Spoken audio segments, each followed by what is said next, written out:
Menteri Kesehatan Budi Gunadi Sadikin mengumumkan kebijakan baru yang mewajibkan tes psikologi rutin bagi peserta program pendidikan dokter spesialis atau PPDS.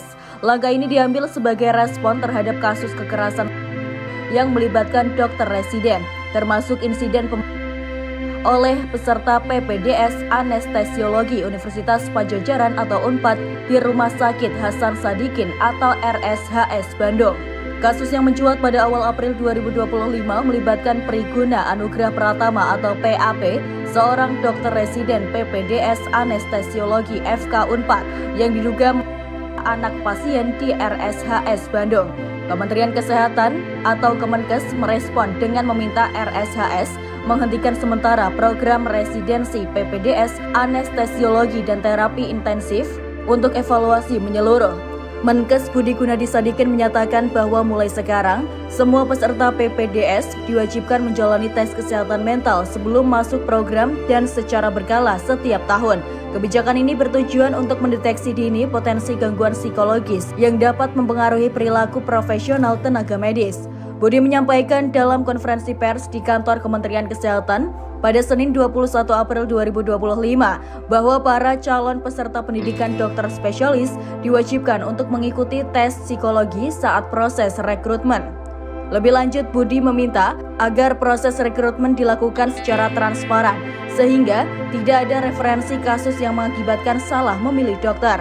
Selain itu, Budi Gunadi Sadikin berharap pemeriksaan terhadap kondisi psikologis peserta PPDS dilakukan secara periodik, yaitu 6 bulan sekali.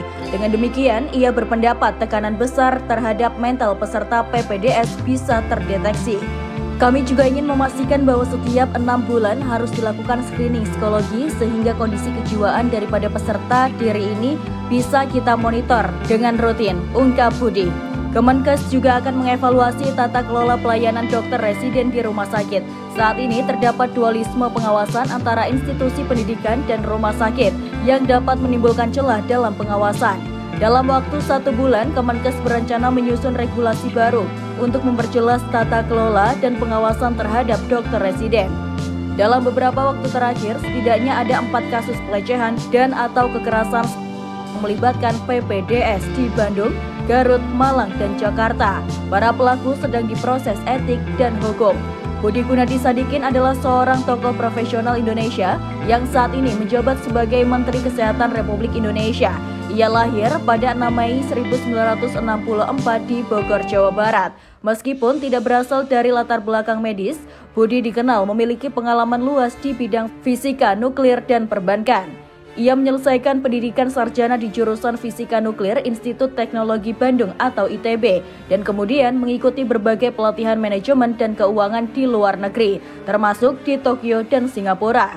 Karir profesionalnya dimulai di dunia perbankan, termasuk menduduki berbagai posisi penting seperti Direktur Utama Bank Mandiri pada tahun 2013 sampai 2016. Ia juga pernah menjabat sebagai Direktur Utama PT Indonesia Asahan Aluminium atau Inalum dan sempat menjabat sebagai Wakil Menteri BUMN. Pada 23 Desember 2020, ia ditunjuk oleh Presiden Joko Widodo sebagai Menteri Kesehatan menggantikan Terawan Agus Putranto dan kemudian kembali dipercaya memegang jabatan yang sama dalam Kabinet Prabowo Gibran pada 2024.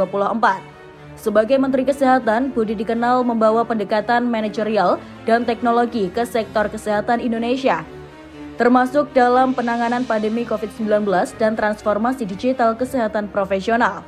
Ia juga mendorong reformasi sistem layanan kesehatan dan distribusi tenaga medis ke berbagai daerah.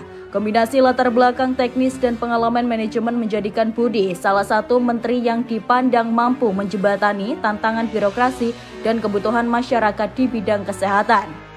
Kasus kekerasan oleh dokter residen ini memicu keprihatinan publik dan kritik terhadap sistem pendidikan kedokteran.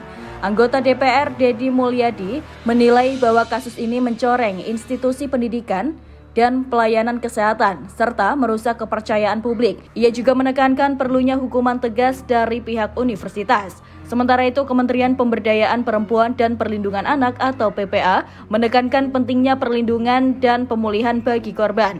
Menteri PPPA Arifah Fauzi menyatakan bahwa prioritas utama saat ini adalah memberikan perlindungan dan pemulihan kepada korban. Ketua Umum Pengurus Besar Ikatan Dokter Indonesia atau IDI, Slamet Budiarto mengatakan, lemahnya pengawasan Kementerian Kesehatan terhadap praktik kedokteran menjadi penyebab utama maraknya peristiwa kekerasan fasilitas layanan kesehatan. Kemenkes berkomitmen untuk memperbaiki sistem pendidikan dan pengawasan dokter residen guna mencegah terulangnya kasus serupa. Dengan kebijakan tes psikologi rutin dan evaluasi tata kelola PPDS diharapkan dapat tercipta lingkungan pendidikan dan pelayanan kesehatan yang aman dan profesional. Menkes Budi Gunadi Sadikin menegaskan bahwa tindakan tegas akan diambil terhadap pelanggaran etika dan hukum oleh tenaga medis, serta memastikan bahwa sistem pendidikan kedokteran di Indonesia menghasilkan dokter yang tidak hanya kompeten secara klinis tetapi juga memiliki integritas dan kesehatan mental yang baik.